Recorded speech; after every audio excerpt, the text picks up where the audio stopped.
I'm Mark Sponsler, and welcome to the Stormsurf Video Surf Forecast for the week starting Sunday, September 4th.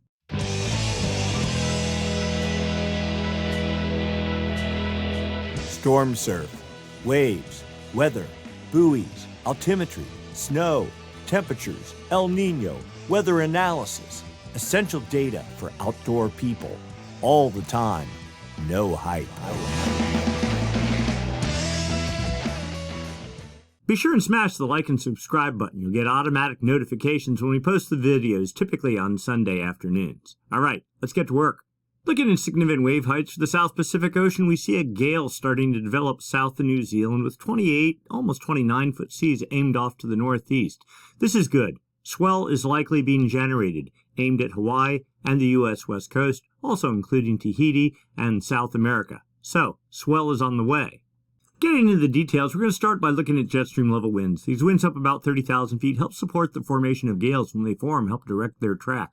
We're looking for a trough, a push in the jet to the north, just like what we're seeing there. What that helps do is create a clockwise flow aloft and down at the ocean surface. That's the hallmark of low pressure. And low pressure, if it's strong enough, generates winds. Winds, if they're strong enough and aimed at your beach, generate seas. Seas, as they radiate away from the fetch area, get groomed out and turn into swell. And of course, swell, when it hits your beach, turns into surf.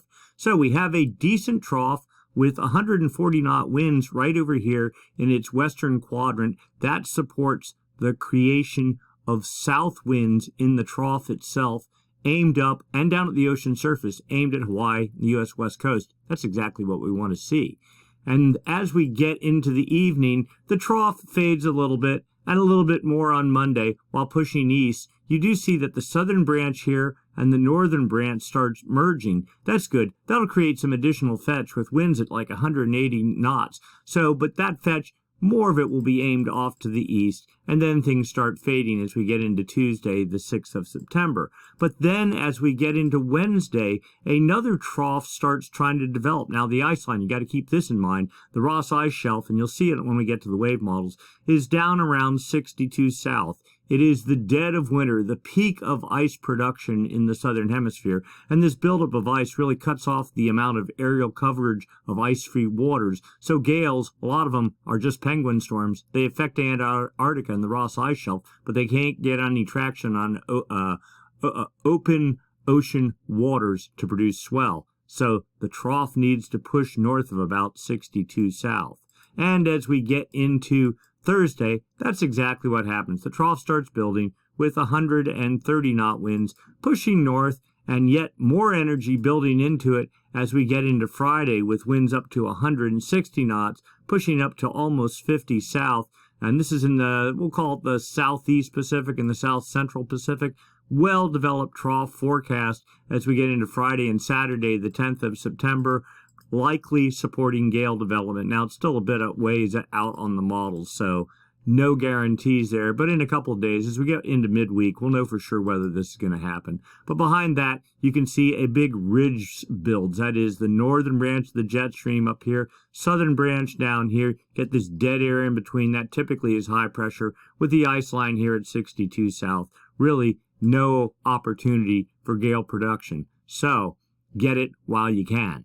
All right, let's go take a look down at the surface. Surface level pressure, surface level winds, New Zealand here, Antarctica down here, the ice line right about 62 south right here. You can literally see where the ice is right here, and as soon as the gale gets clear of the ice, winds really get building, 45 knots over the open ocean, aimed due to the north, aimed at Hawaii, which is about 58 west, so somewhere up here off the charts. Tahiti, right over in this area, U.S. West Coast up in here, fetch aimed in all directions. So we get into Monday, the fetch moderates quite a bit down to 30, 35 knots, something like that, and then pushing off to the east and fading on Tuesday. And then if anything, fetch starts developing in association with the northern branch of the jet hitting the southern branch, but all aimed south and of no interest. But then this other gale starts developing on Thursday, the 8th of September, with 40 knot winds aimed off to the northeast,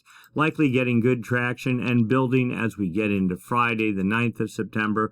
The Southern California cutoff is about 117 west here, but you still see a good amount of fetch aimed off to the northeast, building with 40-knot winds as we get into Saturday, and then pushing out of the Southern California swell window and fading as high pressure, the split jet stream flow takes effect, and nothing aimed off to the northeast. All right, so let's go take a look at the effect of those winds on the ocean surface. But we're going to go back in time to August 28th. This is a week ago, Sunday a week ago. Now, this is of interest because a gale started developing. You can see the ice line playing its day here, 62 south, building up to almost 59 south in the central South Pacific, then further to the south in the Southeast Pacific. But a gale developed, producing 28.9 foot seas. This is the highest seas over this whole domain, and these are the max winds, 46.5 knots, and you can read the coordinates to make sure what you think is where the high points are to where they really are. They are, in this case, 29 foot seas right here, and that was just the beginning. The scale built and started lifting northeast as we got into last Sunday night, pushing with 31-foot seas, again 31-foot seas on Monday morning, the 29th of August, and then pulsing again with 33-foot seas on Monday, and then continuing and fading out from there. Swell from this system is radiating northeast. It's going to bypass Hawaii, unfortunately, but into the U.S. West Coast Tuesday, Wednesday, Thursday, that sort of thing, with a residual fetch even into Friday and Saturday. But in addition to that, another little tiny gale developed right behind it, right here, with about 28, there's even a little area, 30-foot seas aimed off to the north, and all the fetching here was due south. So this is going to come in right on top of the previous swell we were talking about towards the U.S. West Coast, bypassing Hawaii, but some swell is expected. So that'll get us into the weekend. That is a week from now, and that's a good thing. Continuing on into Friday, things pretty much settled out. And Saturday, we're talking 24 hours ago. And then you see the beginnings of the gale here under New Zealand. And it built a little bit, 29-foot seas into this Sunday morning. And let's move on to the forecast now. So here we are, 18 seas Sunday, additional fetch building, 31-foot seas, pushing to 33 feet, again lifting off to the northeast, and then 32 feet and fading from there as we go into Monday and fading out. Now, this is not nearly as big as what was forecast, a week ago or so, but still, respectable swell is expected, aimed towards Hawaii and the U.S. West Coast. So, multiple swells forecast. 1, 2, this is a third in a series of swell. A good long run of small but rideable surf is expected. Let's move on, looking to see what else is coming. Now, here's a gale, but all fetch aimed southeast. We're just completely discounting it. But then here we go into Thursday. Another gale is forecast southwest of New Zealand with 29-foot seas building, continuing off to the east, maybe pushing to 30 feet. It was actually a little bit higher in the previous run of the model. This is the 18Z run. The 12Z run had a bit more going on, but still 32-foot seas, all in the California swell window, and some of it barely in the Hawaii swell window, and then fading out as we get almost a week from now. So this seems like a good long run of surf, maybe almost 2 weeks of swell. That may be stretching it a little bit, but still, and mainly focus on California, but Hawaii to get in a little bit on the action, and certainly South and Central America as well. We take this on out a week, things fade from there. This now well east of the California swell window, but targeting Chile and Peru, so swell is expected there. This is good news. Late summer season swell on the way. Next up, wind swell potential and just the general Gulf of Alaska pattern. The thing that grabs your eye immediately, two low pressure systems, very weak, 1,004 millibars, so that they're really nothing. But the fact that there is low pressure in the Gulf of Alaska is something good. High pressure displaced a bit to the south, 1024 millibars, not particularly strong, producing a gradient along the California coast, lower pressure inland, warm temperatures. It's, in California, 100 degrees or more inland by the coast, not so bad. Anyway, low pressure from heat inland, high pressure out at sea, as those two competing pressure systems collide, you get a tightening of the isobars that produces wind, and that is the gradient produces wind swell along the California coast. 20 knot winds, not 20-foot waves, 20 knot winds along the California coast, producing, 7 or 8 second period wind swell. Trades pretty light for the Hawaiian Islands. As we get into Monday, the gradient builds. 25 knot north winds off of Northern California, wind swell on the increase, pretty much the same light pattern for Hawaii. Notice low pressure trying to build in the Gulf, not really enough to do a whole lot. As we get into Tuesday, north winds fade a little bit, 20, 25 knots, maybe wind swell being generated by this relative to Hawaii and Oregon long term. As we get into Wednesday, gradient starts fading, a little bit of fetch, 15 knot winds aimed at the Hawaiian Islands, but really nothing much. High pressure building strong as we get into Wednesday night into Thursday, 1034 millibars filling the Gulf of Alaska. A building fetch of northwest winds along the North California coast. Again, wind swell at exposed breaks. Light trades for the Hawaiian Islands. Friday, more of the same, maybe the gradient fading a little bit. Now take notice of this developing tropical system here. It's off of Mexico right now. Forecast to build and push due north. Kind of a reach. I mean, we're almost a week out on the models, so we'll see. But doing the analysis, some degree of fetch is to barely be in the Southern California swell window. Something like a 150 or 155 degree angle swell is possible, just barely in the window there. So keep our eyes on that in the coming days to see if this is just a fantasy or something that's real. The other side from this is maybe some clouds to push over California and cool things off a bit. So we get into Saturday, the tropical system theoretically off of Southern California approaching there, but otherwise winds start lightening up. Pretty much the tropical system cutting the legs out of the high pressure system. As you get into Sunday, the tropical system fades off the California coast and a light wind regime sets up.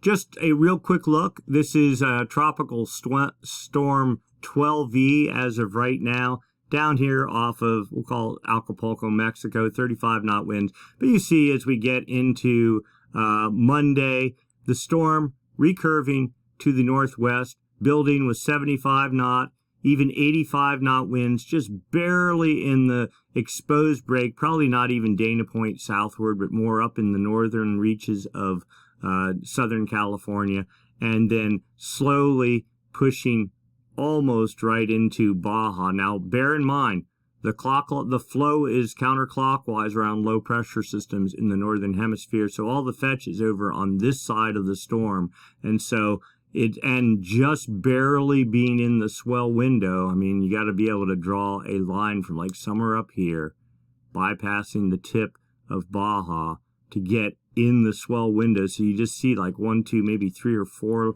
little positions here, possible generating swell. We'll keep our eyes on it. But anyway, something to look forward to. All right, let's go take a look at long term. What's going on with the Madden Julian Oscillation and the El Nino Southern Oscillation are two long-term weather factors that significantly impact swell and storm potential and therefore surf generation potential. As usual, we start by looking for signs of the active phase of the MJO, the Madden Julian Oscillation, this periodic weather oscillation that travels around the planet, moving from west to east. The active phase of the MJO is on one side of the planet, the inactive phase on the other side. They rotate around the planet. The active phase is equivalent to a low pressure system, the inactive phase a high pressure system, but it's on the equator. But that affects the weather both north and south of it much the way the MJO is configured. So if the active phase is moving over the West Pacific, it actually imparts energy to the jet stream, which can then in turn help produce storms north and south of it. Because the jet stream is more energetic, troughs are more likely to be formed. And then as the active phase moves across the Pacific, it can also create what's known as a Kelvin wave. That is, it takes warm water, it reverses trade winds on the equator, and that enables warm water in the West Pacific on the equator to start sliding east, not on the surface, but underneath the equator, about 150 meters down. And if the winds are sufficiently strong enough, that is, the trades get dampened, and they're called anomalies, and we'll get into that in a second. But anyway, that can create a Kelvin wave. Successive active phases of the MJO can create successive Kelvin waves. Those Kelvin waves eventually erupt the whole way on the other side of the Pacific by Ecuador, and that can warm water temperatures there, and that can usher in El Nino. So we're very interested in the active phase of the MJO for two reasons. One, for imparting energy to the jet stream and creating storms, which create waves, and two, for potentially ushering in El Nino. All right, so we're going to look at data from the TAO buoy array series of buoys strung across the equator. This is the equator here, 0, so this would be the East Pacific, West Pacific. That's New Guinea there, date line right there. We're really interested in this area over here, the far West Pacific. We call it the Kelvin wave generation area.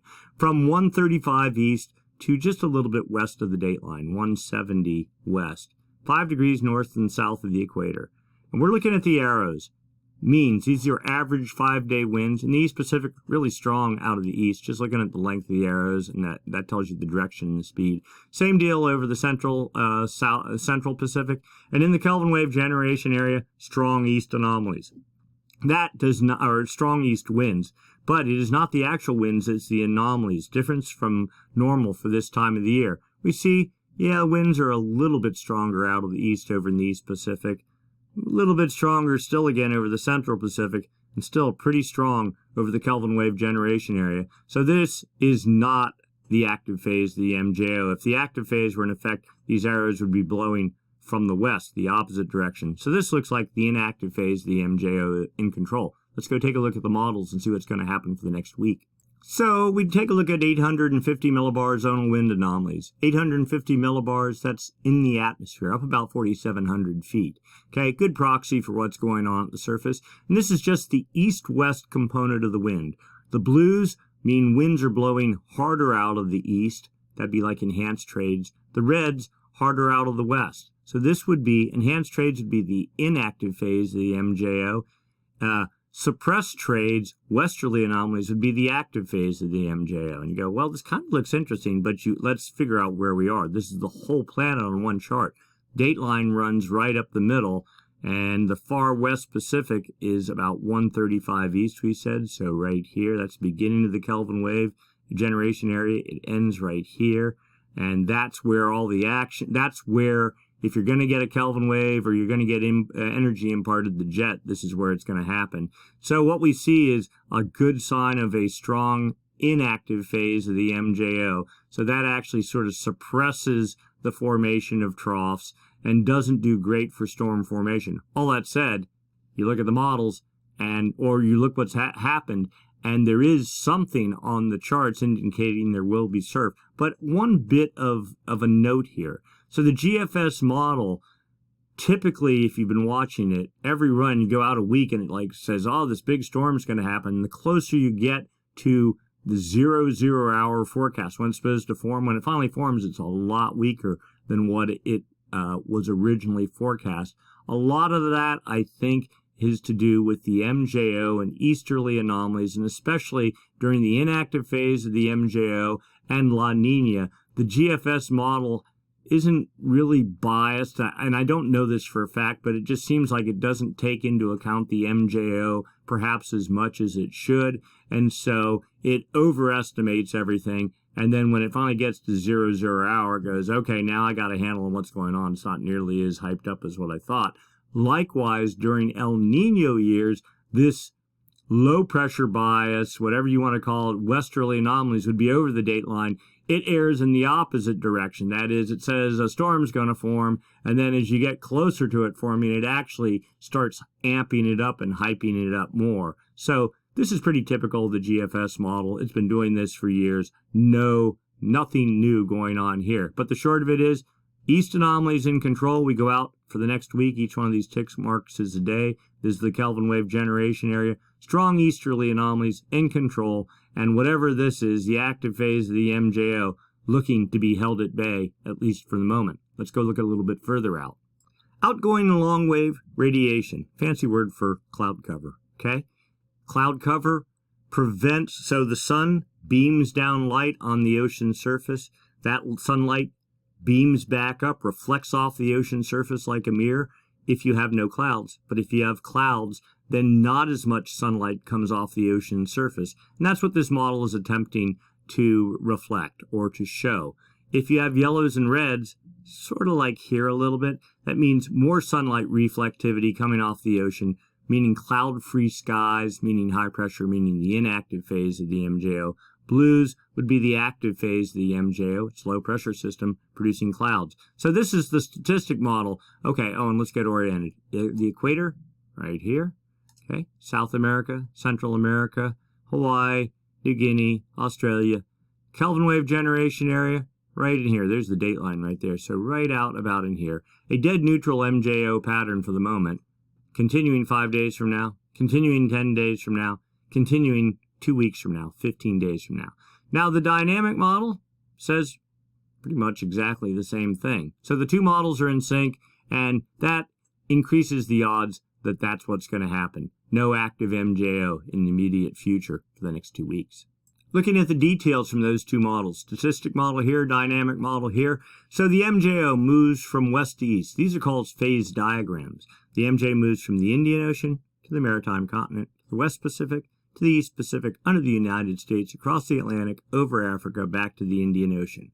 Where the heavy dot is where the active phase is right now. So roughly the Maritime Continent, that would be Bali. Anything, if you're inside this circle, the active phase is considered to be extremely weak. We want to see the active phase here and up here in the West Pacific and strong. Clearly that's not happening. Here's the forecast trend, 3 different model runs. The active phase moving to the West Pacific, but extremely weak over the next 2 weeks. The dynamic model, not even that favorable. The active phase just sort of noodling around, literally going nowhere over the Maritime Continent for the next 2 weeks. Next up, the upper level model, showing areas favorable for precipitation. Green's favorable for precipitation, therefore the active phase of the MJO, low pressure. The reds and yellows, not favorable for precipitation, high pressure. All right, let's get ourselves oriented. There's 8 different panels here, 5 days each panel. So South America, Central America, Hawaii, that one little pixel there, the Philippines, New Guinea, dateline, somewhere out around here somewhere. Kelvin wave generation area right here. So according to this, the active phase of the MJO is trying to move over the West Pacific. This is a statistic model, by the way. It's supposed to make its way across the Pacific now into about the end of September, September 29th. You can see it right there. Okay, following that, you can literally see the inactive phase over the Indian Ocean seeping its way into the Pacific and pretty much controlling the Pacific as we get into mid-October. So if there was a window, according to this model, it would be this month, middle of the month, towards the end of the month. Then we take a look at the CFS model going out 1 month, all right? Same deal, whole planet one chart, 850 millibar zonal wind anomalies. This from the CFS model. The blues, easterly anomalies. Kelvin wave generation area, 135 east to 170 west. So right about here. You can actually go back in time to June 11th and see what the pattern has been. The dotted contours are the inactive phase of the MJO. The solid contours, the active phase of the MJO. You notice around the active phase of the MJO, you get these are tropical cyclones. Now even here, with an inactive phase, you see some cyclone activity. So it's not always completely associated with the active phase of the MJO. These are probably pretty weak active and inactive phases, so it's kind of a steady state pattern. But you see easterly anomalies in control. Here's today, Kelvin wave generation area right in here. Inactive phase of the MJO seeping across the Pacific with strong easterly anomalies in control. Forecast holding till about middle of September. Here's the active phase of the MJO with westerly anomalies over the Maritime Continent, trying to seep into the West Pacific into about mid towards the end of September. So maybe there's a little window right in here, and then easterly anomalies start rebuilding some. Let's look even further out. All right, so this model goes out 3 months, and the typical warning. If you don't believe a model going out 5 or 6 or 7 days, why would you believe a model going out 3 months? Well, when you're desperate, you'll cling on to anything you can get. And so that's what we're doing.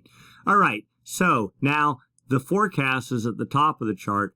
What has happened in the past is down at the bottom. Let's get ourselves oriented. Dateline running right up the middle. So the Kelvin wave generation area starts right about here, something like that.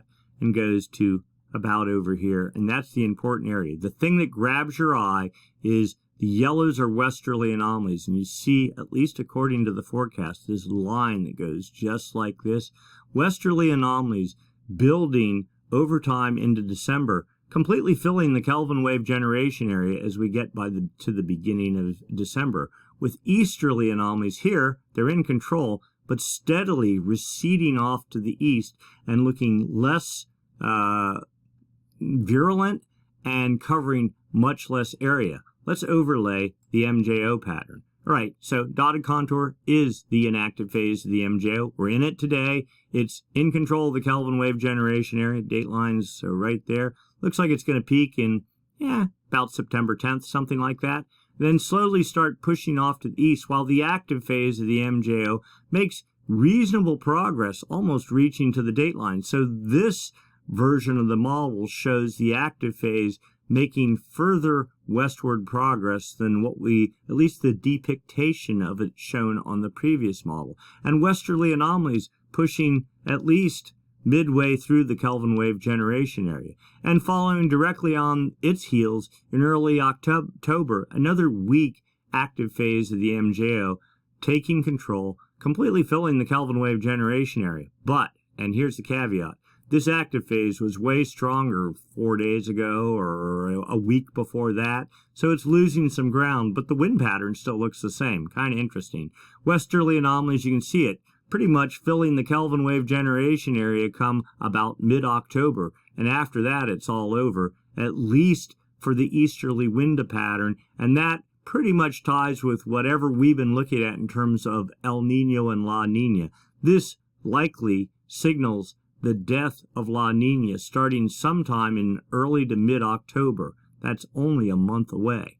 All right, let's overlay the low-pass filter now. Now, don't get your hopes up. This is not saying that El Nino is coming. It's just saying La Nina fading, returning to a neutral pressure pattern. All right, then there is the high-pressure bias. In fact, I'm just going to take all this out of here, and you just look at this pattern. The dotted contour, high-pressure bias, that's the La Nina pattern. The solid contour, the El Nino bias, and you can just look at the model. It's supposed to stay unchanged from what it has been and what it is today, even as we get into December. But you notice a slight push of the low pressure bias, making it just barely, maybe about to 140 east, something like that, maybe even a little bit more, almost halfway through the Kelvin wave generation area as we get into December, and the high pressure bias receding while weakening as we get into winter. This is pretty consistent with what we've been looking at for months now and what this model has been saying, but it actually has to do what it says it will do. We got 3 months till that happens. All right, what's going on in the ocean? All right, we've talked enough about the atmosphere and the MJO and El Nino, but we should see signs or at least see evidence of some developing pattern in the ocean first. All right, West Pacific here, East Pacific here, data from the TAO buoy array, a series of buoys strung across the equator used for monitoring El Nino.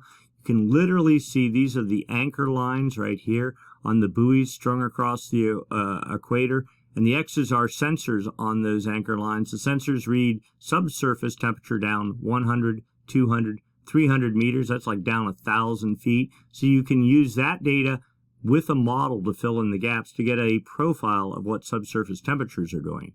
Okay, the other way to do this is with satellites, and we'll get into that in a minute. But the 28-degree isotherm, that's 28 degrees centigrade, that's warm water. It's actually backtracked from when we did this 2 weeks ago. I think it was out at 175 or almost 180 east. It has collapsed backwards, suggesting the inactive phase of the MJO at least. The 26-degree isotherm likewise was over at 140 or 135, something like that. It has collapsed to 153 west, so meaning warm water is retracting. And the 24-degree isotherm at 135 west, it was over somewhere in here, also pulling back, suggesting the rise of cool water in the East Pacific.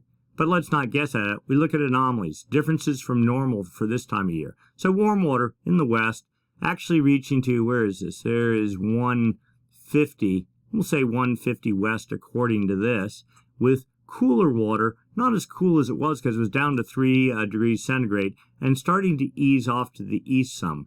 In fact, before we did, let's see, we did not do a video last week, but the week before that, we already were guessing that this cool pool that had developed was starting to recede some off to the east. This sort of supports that. Now, there's another set of data here. Oops, yes, this one here. Now, this is derived not directly from satellites, sort of a mixture of what's above and some satellite data, and we'll look at the satellite data in a minute. But this shows the warm water much warmer and pushing right about to 150 east, 150 west, so about like what the other model says. And here's that cool pool that developed, I don't know, 3 or 4 weeks ago, and not unexpected. The models all predicted this was going to happen. The last push of La Nina, if you will, the last upwelling phase, it's still in place, down deep with cool water off to the date line, if not beyond. The two models pretty much in sync.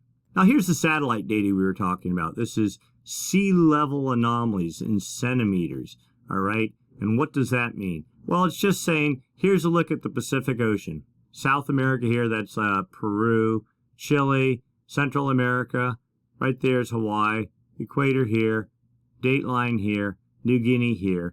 And what you see positive, the reds, 15, that's not degrees, that's 15 centimeters. That means the ocean height, the sphere of the ocean, is a little bit higher than normal, 15 centimeters, which is all of about that much or something like that, which isn't much. Very sensitive satellite. But how does the water rise? Well, for one, trades are nuking here, so they're just scraping water up and pushing it here. But also warm water at depth expands. When it expands, it displaces water above it, so you get this little bump. Likewise, we have 10 centimeter anomalies here. This would be on the equator, off of the Galapagos, somewhere, just somewhere between Hawaii and California. Minus 10 centimeters. Cold water likewise contracts. You get a divot on the ocean surface, and that's what this reflects. So, now the interesting part about this is, this was at minus 15 centimeters 2 weeks ago, and had been there for a couple of weeks. This suggests this cool pocket is also starting to fade, and we hope that pattern continues. But no eastward propagation, at least this minute, of the warmer waters to the west. You put it all together, upper ocean heat anomalies. It's in the upper 300 meters of the ocean, West Pacific here, East Pacific here. The blues are cold waters, the reds and yellows, warm waters. You can see it plain as, and the date line roughly right there, just to get oriented. So back a year, and this goes back a year. There was actually 1, 2, 3 cold plumes that developed late last summer into fall. This was the resurgence of La Nina. Kelvin wave, active phase of the MGO, created west anomalies in the West Pacific, took warm water there, a pretty big pool of warm water, pushed it east across the Pacific. It faded. We had another upwelling phase. Typically you get this after the active phase, but maybe not this strong, in the springtime. And then another almost like 1, 2 pushes of the active phase created a Kelvin wave that made it most of the way across the Pacific. Then we get into our upwelling phase again. No stronger than this one, which is good news. Looks like it's lasting a little bit longer, but you look at it here. So this started in, like mid-July, something like that. Here we are, mid-August, late August, early September, and it's receding slowly. We think it's going to follow this pattern. So take it about 2 or 3 months to fully recede. That would get us, September, October, somewhere in November, something like that. And then we could be in a lot better shape after that, if you believe the models. Let's go take a look. And real quick, here's just another look at upper ocean heat anomalies, sort of the volume of warm water between the date line and 100 west. You can see back last fall, La Nina, fully digged in, cold water in control. This is the 0 degree line, everything minus 1.8 degree. You don't even really need the temperature. You just get a general sense. Warm water, Kelvin wave number 1, upwelling phase, Kelvin wave number 2. Here's our current cold pool, and you see it too starting to creep up just like we did there. So you get 1, maybe another 2 months, maybe a little bit more than that. So if this is September, all of October, as we get into November, maybe a return to a neutral pattern. And after that, things start getting very interesting.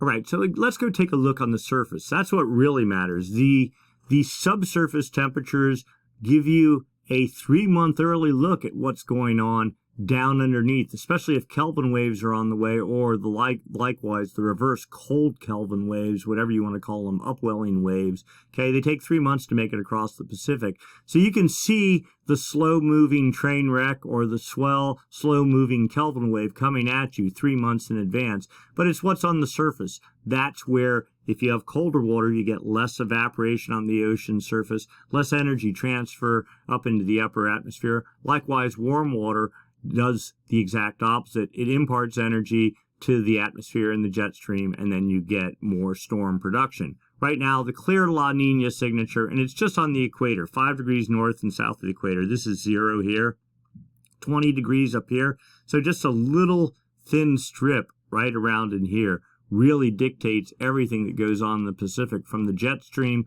all the way down subsurface-wise. So the Galapagos there, Ecuador there, you see cool water with the strongest of cold waters from about 110 west on out to about 140 west, and cooler from there. And you see in this view the broad expanse of the cooler than normal waters well to the south to 20 degrees south, then pretty big off of Chile and Peru. Next up, the 7-day trend. Are the waters getting cooler or warmer than normal? And all that matters is right on the equator.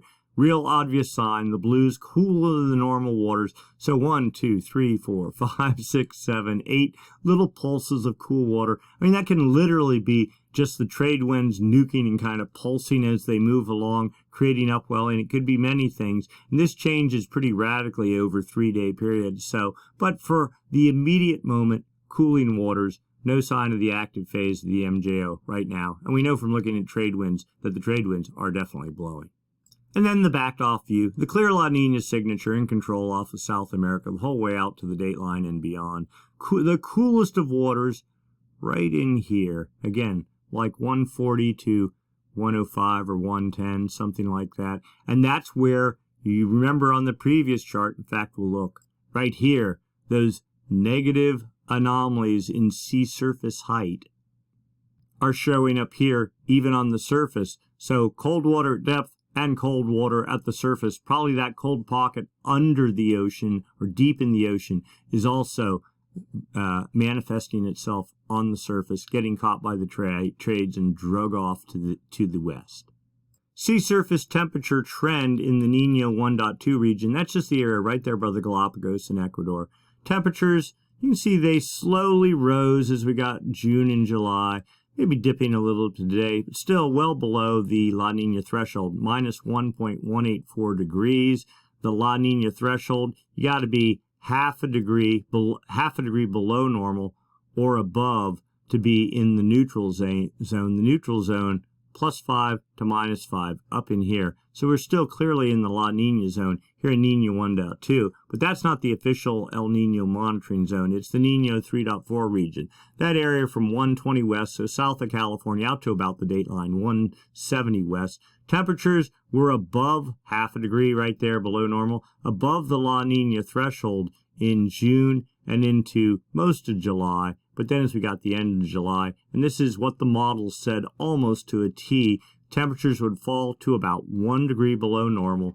Today, we're just a hair bit below that, -1 and 1300ths of a degree below normal. So tracking, according to what the model said, still not good though, because it's clearly in La Nina territory.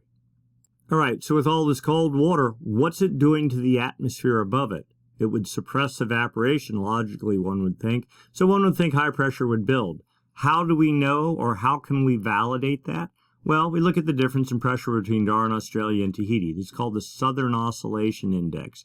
Darwin over the Indian Ocean, roughly on the equator. Tahiti in the Pacific Ocean, roughly in the equator. There are pressure reading records going back over 100 years, maybe 150 years, I think, something like that. Anyway, so this is a pretty good indicator, a pretty good way of measuring both the effects of the MJO and El Nino and La Nina over time. Today's value, if the pressure is higher over Tahiti, then the index is positive, like it is today, +16.28.